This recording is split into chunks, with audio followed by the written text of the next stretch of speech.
అరే ఫిరోజ్ ఖాన్ ఏందబ్బా గంత హైట్ ఉంటాడు, మస్తు ఉంటాడు, బాడీ ఫిట్నెస్ ఉంటుంది. ఆయన ఒక్కసారి గిట్లగా ఉస్మాన్ గిట్ల నెడితేనే ఏంది గట్లా పడ్డాడు అనేసి అందరూ అదే ముచ్చట మాట్లాడుకుంటారు. గాంధీ భవన్లో జరిగిన లొల్లిలో పదే పదే గిట్లా ఏ అని ఇట్లా అనగానే ఇట్లా పడిపోతాడు కదా ఇమ్మీడియట్లీ.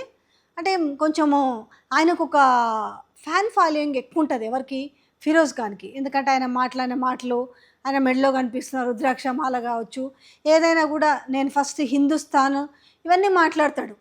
ఈ ఈ నేపథ్యంలో అరే గింత ఫైర్ బ్రాండు ఆయన ఎవడో గిట్ల నెట్టగానే పడుడైంది అనేసి అందరు అబ్బా ఈ ఫిరోజ్ ఖాన్ ఊకోడు ఈ విషయంలో, మస్తు రివెంజ్ తీసుకుంటాడు అనుకున్నాడు.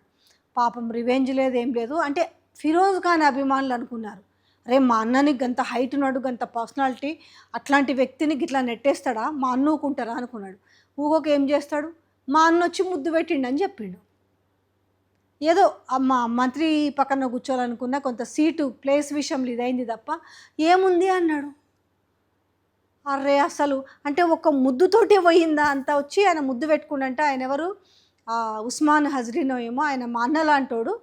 పాపం ఆయన మాత్రం నా తమ్ముడు లాంటోడు అనేసి ఆయన ఏం మాట్లాడలే. కానీ మరి ఫిరోజ్ ఖాన్ ఎందుకింత తగ్గి మాట్లాడిండు అనేసి ఆయన అభిమానులు అనుకుంటున్నారు.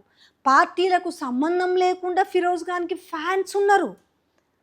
అట్లాంటిది ఫిరోజ్ ఖాన్ ఈ రకంగా మాట్లాడేసరికి పాపం వాళ్ళందరూ నిరాశపడ్డారట.